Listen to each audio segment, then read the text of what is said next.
नमस्कार। आज के संवाद में आपका स्वागत है। आज हम आपको सुनाने जा रहे हैं एक कहानी। ये कहानी है राधा की। ये कहानी करीब 40 वर्ष पुरानी है। 40 नहीं तो और एक आध साल कम होगा। राधा एक अच्छे परिवार की बेटी और ग्रेजुएट तक उसने पढ़ाई की थी। पढ़ने में बहुत होनहार तो नहीं थी, बट अपना किसी तरह उसने पढ़ाई कर ली थी। बहुत अच्छे स्कूल में भी उसको नहीं डाला गया था। जिस तरह बेटों को लोग डालते हैं, उनके बारे में सोचते हैं, उस तरह नहीं सोचा गया था। लेकिन फिर भी उसने जो भी है साधारण पढ़ाई की। और पढ़ाई के बाद माँ बाप सोचने लगे कि चलो अब इसके लिए कोई अच्छा लड़का ढूंढ के इसकी शादी कर देते हैं। उसने कहा भी कि शादी कितनी जल्दी क्या है, मैं चाहती हूँ कि कुछ काम कर लूँ, कहीं कोई नौकरी कर लूँ, थोड़ा सा अनुभव हो जाए जीवन का। उस ज़माने में इतने साल पहले लड़कियाँ उतना नौकरी नहीं करती थी जितना आज करते हैं। तो माँ बाप ने उसकी इच्छा को कोई तवज्जो नहीं दी। कहा अरे नहीं, अब तुम्हारी शादी के दिन आ गए हैं, उम्र हो गई है, शादी करनी है हमें।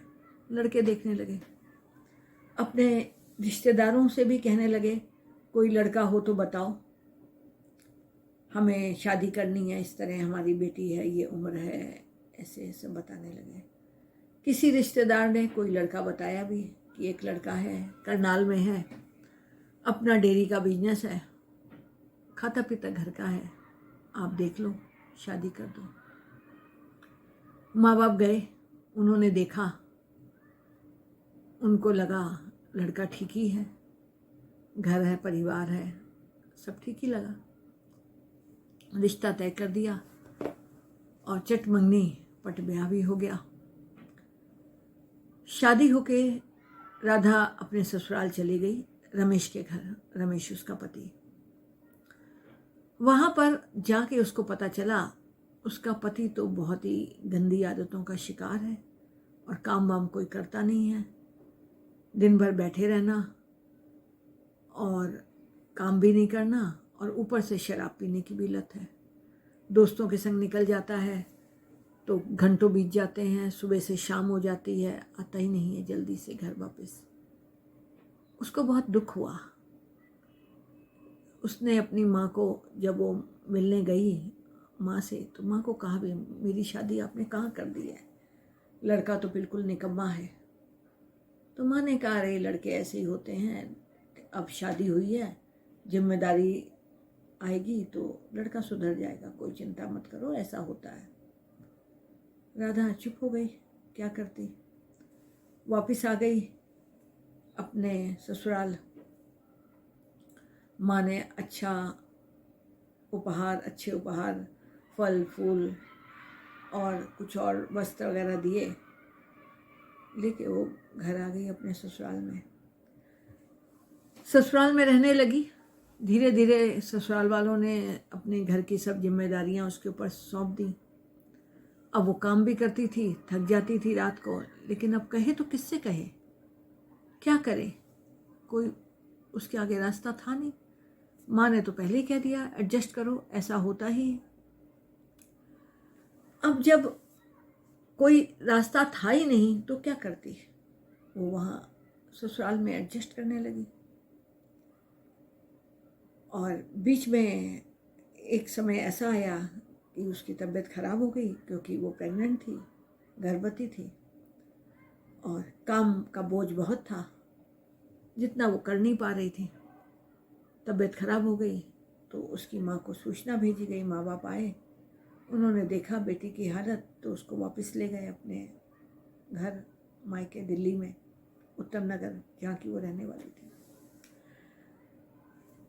वहाँ पे ले जाने के बाद जब बेहती की कुछ हालत सुधरी तो बेटी ने बताया कि इस तरह वहाँ पे तो मुझे बहुत काम करना पड़ता है और मेरी तबीयत ख़राब हो जाती है और ऊपर से ऑलरेडी कई तरह की समस्याएं हैं, मुझे डॉक्टर को भी नहीं दिखाया। ये सब तो माँ बाप ने फिर सोचा कि चलो जब तक बच्चा नहीं हो जाए ये हमारे यहाँ रहे। ससुराल में सूचना भेज दी कि अभी उसकी तबीयत ठीक नहीं है तो वो वहीं रहेगी, मायके में ही। ठीक है, कोई बात नहीं। थोड़े समय के बाद समय बीतता गया, उसने एक बेटे को जन्म दिया। ससुराल के लोग आए, देखा दुखा, और फिर उसने कहा अब हम इसको घर ले जाते हैं। वो फिर ससुराल चली गई। ससुराल जाने के बाद किसी के व्यवहार में कोई परिवर्तन नहीं था। वो फिर से वहाँ ससुराल में काम करती, थक जाती और फिर से वही सब परेशानियाँ। पति उसका निकम्मा, काम वाम कुछ करना नहीं है, कमाई कुछ है नहीं। ये तो घर में राशन आता है, सब कुछ है, कोई कमी नहीं थी, दूध की डेयरी थी, तो गुजारा चल रहा था। लेकिन अब क्या हुआ, धीरे धीरे रमेश की आदतें बिगड़ने लगी हैं। जो बिगड़ा हो तो और बिगड़ता ही है। अब वो राधा को कहने लगा अपने माँ बाप से पैसा मांगो, मैं कुछ बिजनेस शुरू करूँगा। राधा ने मना कर दिया कि नहीं, माँ बाप से कोई पैसा नहीं लेना है और तुम्हें जो करना करो, तुम जो काम कर रहे हो वही करो अपने माँ बाप के साथ, या जैसे भी करो, बट मैं अपने माँ बाप से पैसा नहीं मांगूंगी। ये सुनकर रमेश को गुस्सा आ गया और वो झगड़ा करने लगा राधा से। रोज रोज इस बात पे झगड़ा होने लगा और दिन बीतते गए, साल 1.5 साल और बीत गया। उसके बाद अब राधा फिर प्रेग्नेंट हो गई, दोबारा गर्भवती हुई, फिर से उसकी तबीयत भी खराब हो गई। माँ को सूचना मिली तो माँ आके फिर उसको ले गई, फिर अपने यहाँ रखा, मायके में रही, हालत सुधरी, एक और बेटे को जन्म दिया और सूचना दी ससुराल वालों को। फिर ससुराल वाले आए और कुछ समय के बाद उसको लेके चले गए वापस। राधा जाना नहीं चाहती थी। उसने अपनी माँ को कहा भी, माँ मुझे तुम कहाँ भेज रही हो, वो घर नहीं नरक है और मुझे वहाँ बहुत परेशानियाँ हैं, कम से कम मेरे साथ ऐसा तो ना करो। तो माँ ने कहा नहीं बेटा, हर लड़की को अपने घर तो जाना ही होता है और ये कोई कारण नहीं है, छोटी मोटी बातें हर घर में होती हैं, तो वहाँ एडजस्ट करो, थोड़े समय के बाद सब ठीक हो जाएगा। क्या करती राधा, फिर से चली गई और जैसे जैसे समय बीतता गया, अब 2 बच्चों की जिम्मेदारी, तो बच्चों के भी कुछ खर्चे होते हैं। रमेश तो कुछ खास करता ही नहीं था। सास ससुर भी क्या देते और कब तक देते, वो भी ताने मारते थे कि तुम जाओ कुछ करो, काम करो, वो काम करता ही नहीं था।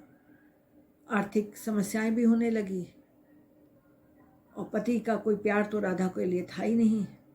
वो राधा को इंसान ही नहीं समझता था, पत्नी समझने की तो बात ही अलग है।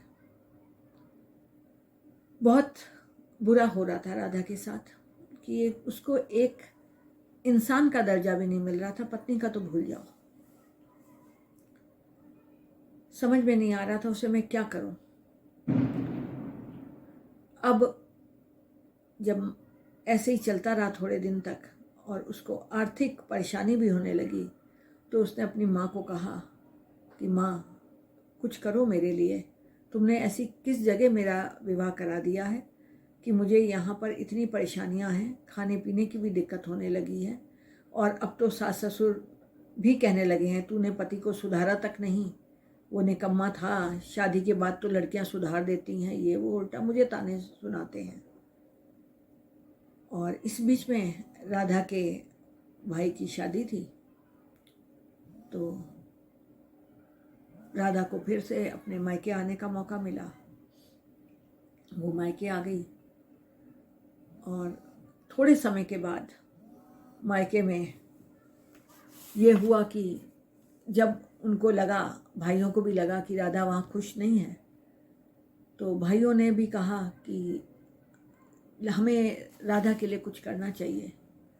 वहाँ तो राधा खुश नहीं है ससुराल में, तो हमें यहाँ पे कोई मकान लेके राधा को यहाँ रखना चाहिए और अपने जो फैक्ट्री है उसमें उसको, रमेश को कुछ काम दे देते हैं। हमारी निगरानी में रहेगा, हमारे सामने रहेगा, काम करेगा तो कुछ सुधार हो जाएगा उसमें। माँ बाप को भी लगा ठीक है, ऐसा ही सही। अब उन्होंने रमेश को शहर में बुला लिया और वहीं एक 2 कमरे का मकान लेकर उसको रखा और मकान खरीद ही दिया उसको कुछ समय के बाद, और वो वहाँ पे रहने लगे। लेकिन जो इंसान बुरी आदतों का शिकार होता है वो सुधरता नहीं है, आदतें बदलती नहीं हैं। तो ऐसा ही हुआ रमेश के साथ भी। वो निकम्मा था, कोई काम धंधा करता नहीं था और करना चाहता भी नहीं था। यही हुआ, उसने बिल्कुल कुछ भी नहीं किया। वहाँ आने के बावजूद कुछ दिन वो फैक्ट्री में गया अपने ससुराल वालों के कहने पर, बट उसका कोई मन नहीं लगा और वो कुछ भी काम नहीं करता था वहाँ। थोड़े दिन काम भी किया, उसके बाद वहाँ से उसने कुछ पैसा लिया कैशियर से और चला गया। कैशियर ने भी सोचा घर का दामाद है, मांग रहा है तो चलो दे दो। लेकिन जब 1 बार मांगा, 2 बार मांगा तो अब उसकी फितरत बन गई। वो काम तो करता नहीं था और जब तब कुछ पैसे ले लेता था और चला जाता था। फिर और शराब पीता था और राधा को तंग करता था। और राधा के माता पिता ने उसको जो मकान लेके दिया था उत्तम नगर में, उस मकान के बीच में एक कुआं था, पुराने तरह का मकान था, वहाँ एक कुआं था। अब हुआ क्या, कुआं चलता था, वहाँ से उससे पानी निकालना और वो सब भी होता था। अब जब राधा रमेश अपने दोनों बच्चों के साथ वहाँ रहने लगे तो थोड़े दिन में पता चला कि ये तो फैक्ट्री से पैसा ले आता है और काम वाम कुछ करता नहीं है। तो उसके भाइयों ने उसको मना कर दिया कि तुम यहाँ काम करो तो तुम्हें पैसा मिलेगा, नहीं तो ऐसे कोई पैसा हम नहीं देंगे। अब ये रमेश परेशान कि ये लो, एक रास्ता था पैसा लेने का वो भी बंद हो गया।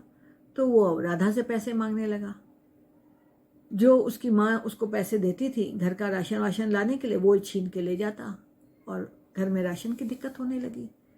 तो इसने, राधा ने अपनी माँ से कहा कि माँ, जो तुम पैसा देती हो वो मुझसे छीन के ले जाता है, फिर मुझे बड़ी समस्या हो जाती है, अब मैं राशन कैसे लाऊं और क्या करूं।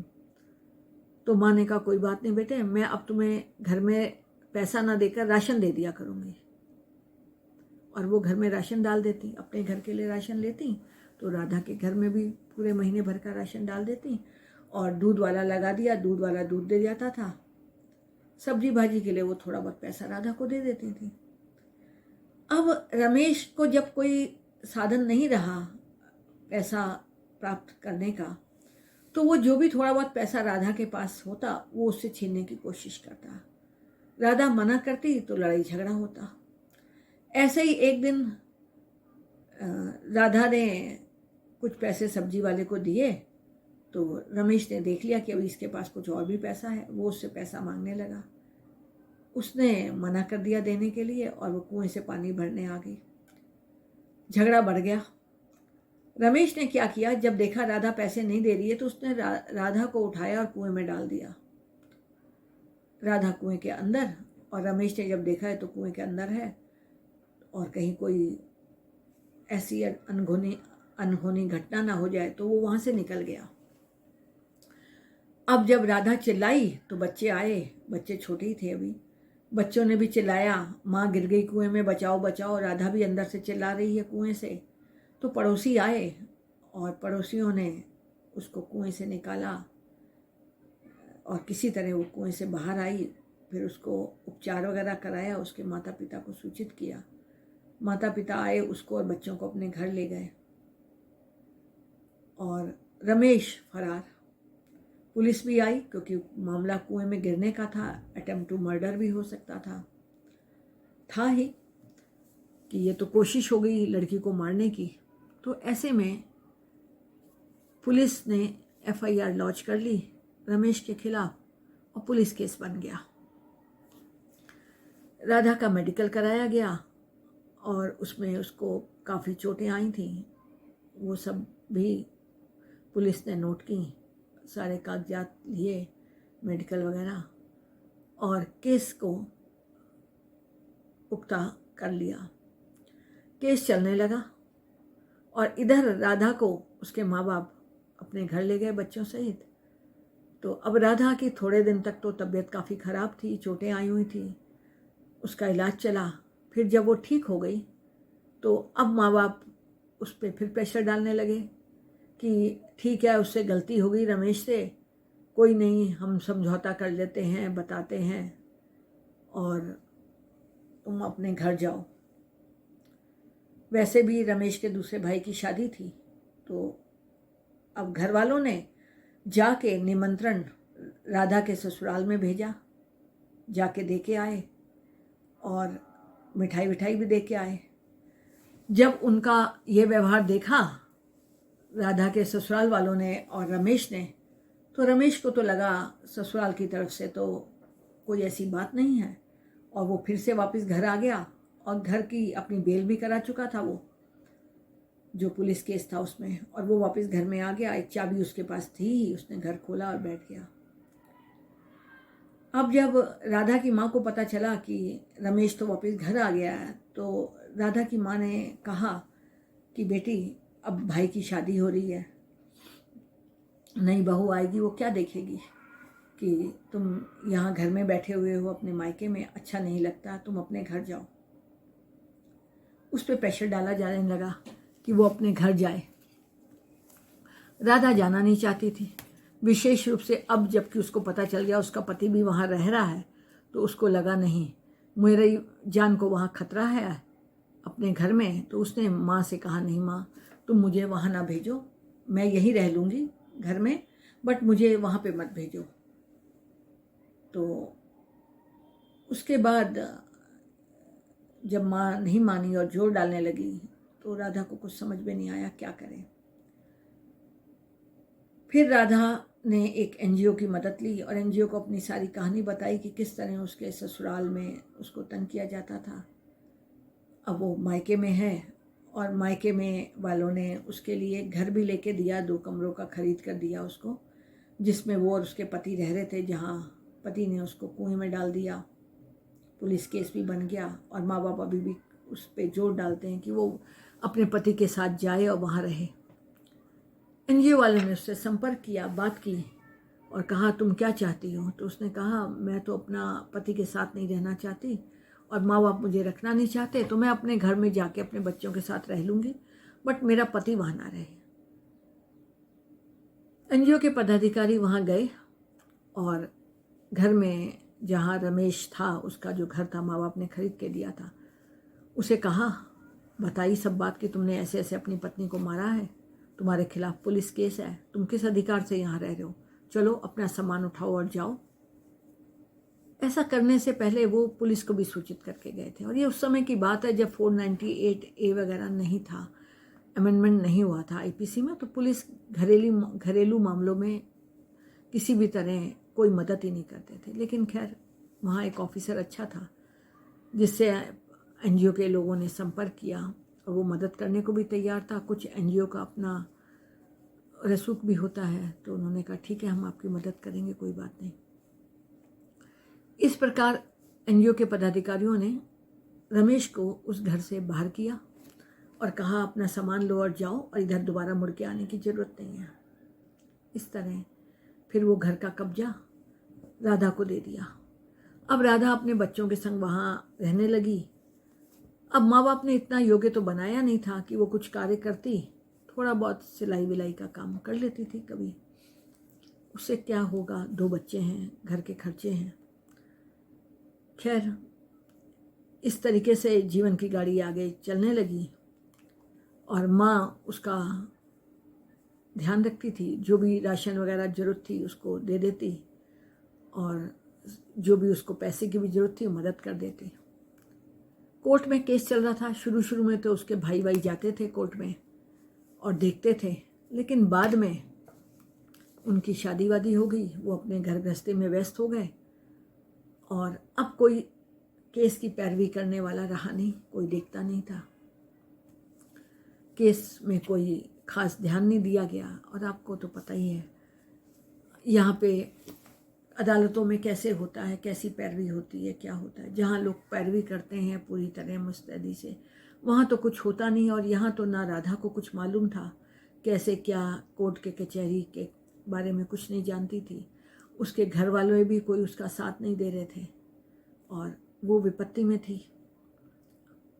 पिता उसके, जब वो वहाँ रहती थी अपने माता पिता के यहाँ, तो उसे ताने मारते थे, यहाँ तुझे हलवा पूड़ी खाने को मिलता है इसलिए अपने घर नहीं जाते। ऐसी परिस्थिति में उसकी कोई उम्मीद भी नहीं रही अपने माँ बाप से या अपने घर से कि किसी प्रकार की कोई मदद मिलेगी या कोई सहारा मिलेगा या वो उसको किसी और तरह से संभल देंगे। खैर, अब वो उस घर में रह रही थी, तो जब वहाँ रह रही थी तो थोड़े समय के बाद जब उसको निकाल दिया गया, उसके पति को, रमेश को, वहाँ से, तो वो चला गया। लेकिन हुआ क्या, माँ बाप को अपनी लोक लाज का बहुत ज़्यादा ख्याल था। उनको लगने लगा, लोग कहते हैं अरे इनकी बेटी अकेली रहती है बच्चों के संग, ये वो, और वो इस बात को पसंद नहीं करते थे कि लोग ऐसी बातें कर रहे हैं। उनको बेटी की जो है कैसे वो रह रही है, अच्छे से रह रही है या ठीक से अपने और बच्चों की परवरिश कर रही है, उससे मतलब नहीं था। उनको लोक लाज की ज़्यादा परवाह थी। वो लगे बातें सोचने लोगों की कि लोग क्या कहेंगे, और लोग कह रहे हैं कि ये देखो इसका पति इसके साथ नहीं रहता, कैसी लड़की है ये वो उनकी बातों में और उस तरह की जो कहते हैं पुरानपंथी विचारधारों के थे, और वो उनमें ज़्यादा शामिल रहते लोगों की बातें सुनने में और कहने में कि लोग क्या कह रहे हैं, लोग क्या कहेंगे। इससे मतलब नहीं था कि उनकी बेटी का सुख, उसकी खुशी किस में है। अब वो क्या हुआ, कहने लगे बेटी को, बेटे हर घर में ऐसी बातें होती हैं, उसने भी एक गलती कर दी, उसको माफ़ करो, छुट्टी करो, तुम अपना जीवन बिताओ उसके साथ। और अब वो माफ़ी भी मांग रहा है, आगे से कुछ ऐसा नहीं होगा, तुम अपने पति के साथ रहो। बेटी ने कह दिया, माँ आपको नहीं मालूम है वो मुझे कितना तंग करता था, मैं उसके साथ नहीं रह सकती। अगर आप मुझे फोर्स करोगे तो मुझे कोई और रास्ता अपनाना पड़ेगा, मुझे फोर्स मत करो, ऐसा मत करो। लेकिन माँ बाप कहाँ माने, उन्होंने फोर्स किया उसको कि नहीं, और उधर रमेश को भी कह दिया कि नहीं बेटे तुम आओ यहाँ रहो, अब देखो जो हो गया हो गया, आगे से ऐसा मत करना, हम तुम्हें कुछ पैसा दे देते हैं, उससे अपना कुछ रोजगार शुरू करो या नौकरी कर लो, कुछ कर लो। अब रमेश पहले तो हाँ हाँ हाँ हाँ किया, लेकिन आने के बाद थोड़े दिन के बाद फिर वैसे ही हो गया। गंदी आदतें, शराब पीना और सब ऐसे ही लफंगे लोगों के संग घूमना फिरना, लोगों को घर में कई बार दोस्तों को ले आना, और अब बैठ के राधा उनके लिए चाय पकौड़े बना रही है, खाना पीना और वो चले जाना उनका। राधा को ये सब बहुत खलता था। 2 ही कमरे का घर था, इससे बच्चों पे भी प्रभाव पड़ता था कि पिता वहाँ बैठ के, बच्चों के पिता वहाँ बैठ के शराब पी रहे हैं, और बच्चे हैं कि वो कब तक छुपा छुपा के उनको एक कमरे के अंदर बंद करके रखती, निकल जाते हैं पापा पापा करते हुए। तो उसको बहुत ही ये असहज महसूस हो रहा था वहाँ। अब उसने अपने पति को कह दिया कि ऐसे नहीं चलेगा, तुम्हें ये सब आदतें छोड़नी पड़ेगी। जैसे ही उसने ये सब कहा, वो तो फिर से झगड़ा करने लगा है कि आदमियों का तो ये अधिकार होता है, आदमी तो ऐसा करते ही हैं, तू कौन होता ही है मुझे रोकने वाली, ये सब बातें कही। और ये सब बातें कहते कहते वो उस पर अपना अधिकार जमाने लगा। एक दिन गुस्से में उसने ये भी कह दिया, पहले तो तू जिंदा बच गई, अब की तुझे ऐसे करूँगा कि तू बचेगी भी नहीं। राधा डर गई। उसको इतना ज़्यादा आघात पहुंचा इस बात से, पति की इस बात से, कि उसने एक दिन गुस्से में आकर घर छोड़ दिया। राधा धार्मिक प्रवृत्ति की थी, मंदिर और आश्रम भी जाया करती थी कभी कभी। तो अब वो जब उसने घर छोड़ा तो वो एक आश्रम में चली गई और वहाँ जाके रहने लगी। इधर जब देखा बच्चों को छोड़ के उनकी माँ चली गई है और खबर पहुंची माँ के पास, तो भाई वगैरह सब विचलित हो गए, कहाँ गई राधा, कहाँ गई। तो उनको मालूम था ये कहाँ कहाँ जाती है। उन्होंने वहाँ जाके देखा तो पता चला वो वहाँ एक आश्रम में रह रही है। फिर से उसको मनाने की कोशिश की कि आ जाओ घर में, अब चलो कोई बात नहीं, हम बैठ कर तुम्हारा समझौता कराते हैं। उसने मना कर दिया, बहुत बार हो चुका है ये सब, मुझे शांति का जीवन चाहिए और मैंने अब दुनिया से संन्यास ले लिया, मेरे को कोई बच्चे बच्चों से मतलब नहीं, मुझे कोई पति से मतलब नहीं है, आपको मुझे घर में रखना नहीं है, तो मैं अपने यहाँ आश्रम में ठीक हूँ, आप लोग जाओ। तो राधा ने आने से मना कर दिया। फिर वो आए, बच्चों को लेके आए, लेकिन राधा दुनिया से इतनी ज़्यादा दुखी थी, घर परिवार से भी दुखी थी, कि उसने बच्चों की तरफ देखने से भी मना कर दिया। बच्चे मामा करके चिपक गए तो उसने बच्चों को थोड़ा दुलार दिया और फिर कहा बच्चों को यहाँ से ले जाओ और दोबारा यहाँ मत लाना, मैं अब सन्यासिनी हो गई हूँ, मुझे दीन दुनिया से कोई लेना देना नहीं है। ये कहकर उन्होंने जो है राधा को समझाने की भी कोशिश की। जब राधा ने ये कह दिया तो उसके घर वालों ने उसको समझाने की कोशिश की, भाई ने समझाने की कोशिश की, पर उसने मना कर दिया। उसने कहा नहीं, मुझे वहाँ आना नहीं है, उस घर में मेरा पति वहाँ रह रहा है और वो बुरा व्यवहार करता है, इसलिए मेरा कोई मतलब ही नहीं है कि मैं वहाँ आके रहूँ, मैं ऐसे हालात में वहाँ नहीं रह सकती। तो इस प्रकार कुछ समय के बाद घर वालों ने फिर बच्चों को अपने यहाँ ले आए, क्योंकि वहाँ तो कोई देखभाल करने वाला था नहीं रमेश के घर में, और बच्चों को अपने पास रख लिया मजबूरी में। और घर पास ही में था, बच्चों का स्कूल भी पास ही में था, बच्चे स्कूल में जाने लगे, पढ़ने लगे और नाना नानी मामा मामी के साथ रहने लगे। और राधा ने आने से, आश्रम से आने से मना कर दिया। इधर कछुआ गति से केस चलता रहा, जो रमेश के ऊपर केस चल रहा था, कोई पैरवी थी नहीं उसमें, कोई गवाही दी नहीं, और वो एक दिन जो रमेश है उस केस से बरी हो गया। अब जब वो बरी हो गया तो वो और चौड़ा हो गया और वो उस मकान पे कब्जा करके बैठा हुआ था। और अब घर वाले थे कि उनकी हिम्मत भी नहीं पड़ती थी कि उसको उस घर से बाहर निकालें, और वहाँ बैठकर वो और गलत आदतों का शिकार हो गया। तो इस प्रकार एक अच्छा खुशहाल, एक अच्छी लड़की का जीवन बर्बाद हो गया, और माँ बाप और घर वालों की वजह से एक लड़की को ऐसा जीवन जीना पड़ा जो कि कहना चाहिए कि मानवता के विरुद्ध है। मतलब कि बिल्कुल भी इंसानियत वाला व्यवहार भी उन्होंने अपनी बेटी के साथ नहीं किया। अगर वो अपनी बेटी को अपने घर रख लेते और वहीं पर वो रहती, लोक लाज की बातें ना करते और कहते नहीं कोई बात नहीं है, उसका पति ऐसा निकला, या पति को उस घर से निकाल देते और वहीं पे उसको रखते, कुछ उसको आगे प्रोत्साहित करते कि वो कुछ अपने में हुनर पैदा करे, कुछ काम सीख सके या कोई काम कर सके, तो उसका जीवन बच सकता था और वो अच्छी तरह से उसी घर में रह सकती थी।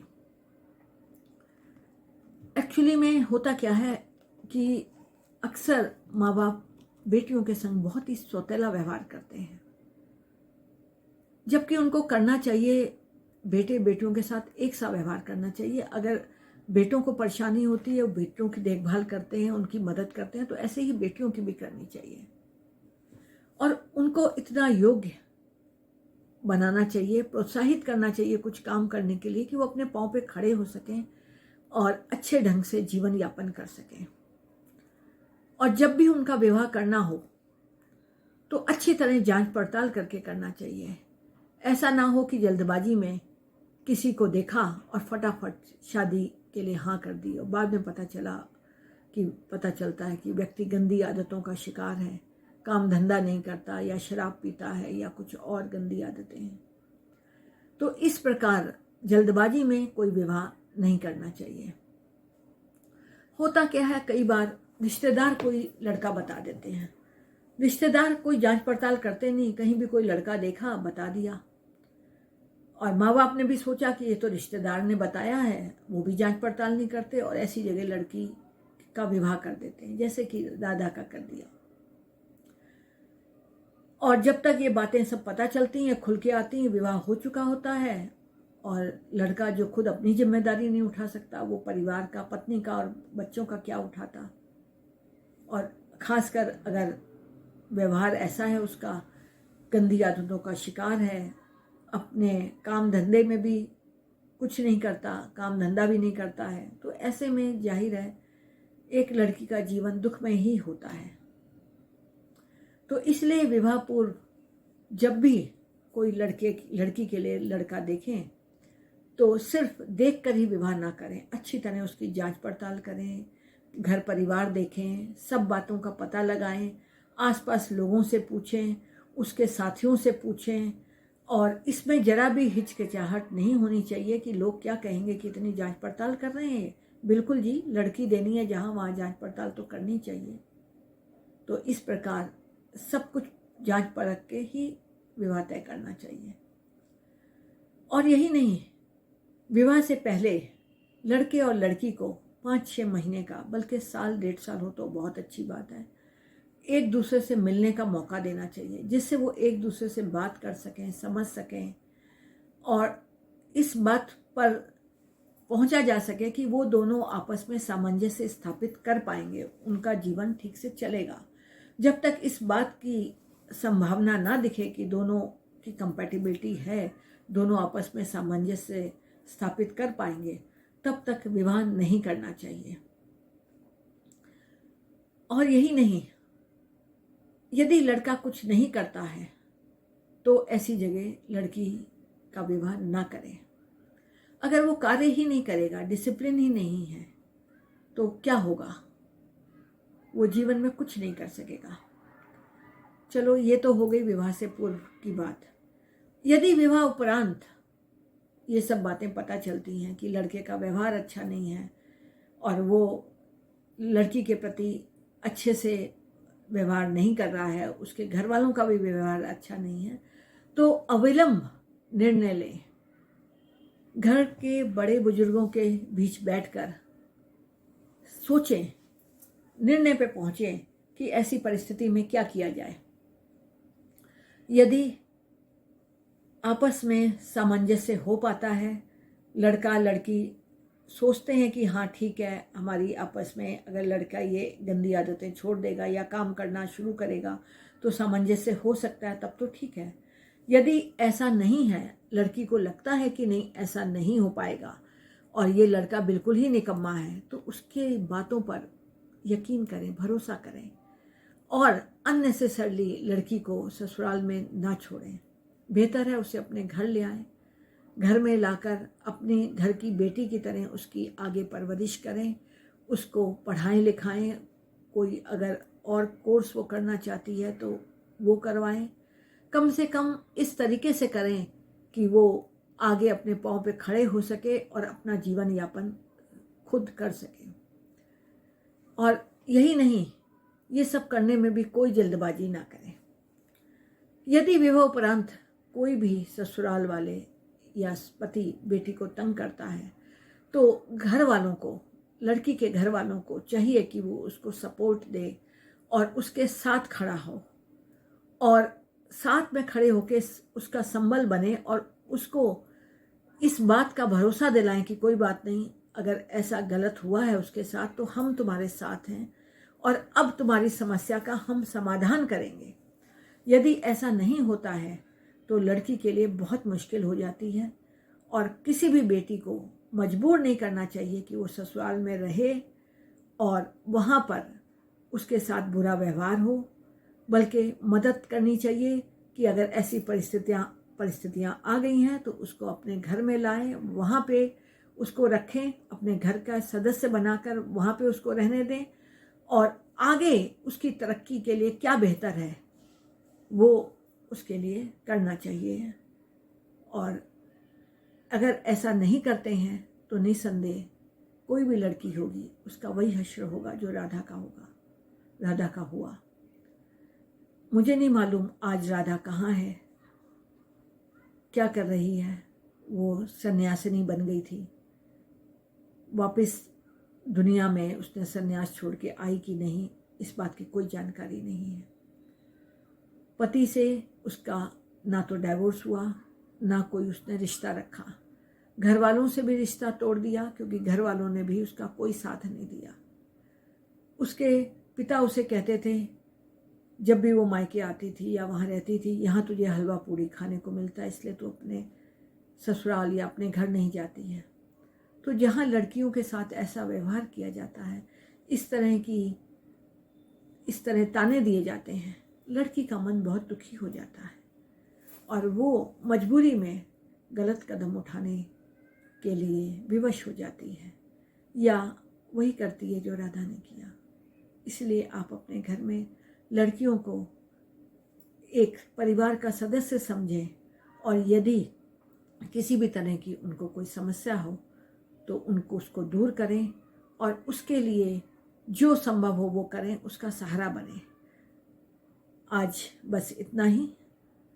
अगली बार मैं आपको एक कहानी सुनाऊंगी एक और लड़की की, किस तरह उसके पिता ने उस लड़की के लिए सहारा बनकर और मदद की, और किस तरह उस लड़की के जीवन में परेशानियां आई थी। ये लड़की है नेहा।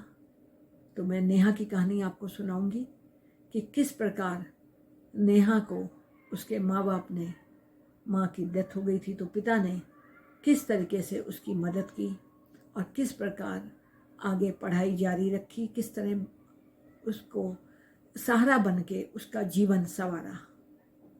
आज बस इतना ही, फिर मिलेंगे अगली कहानी के साथ। धन्यवाद।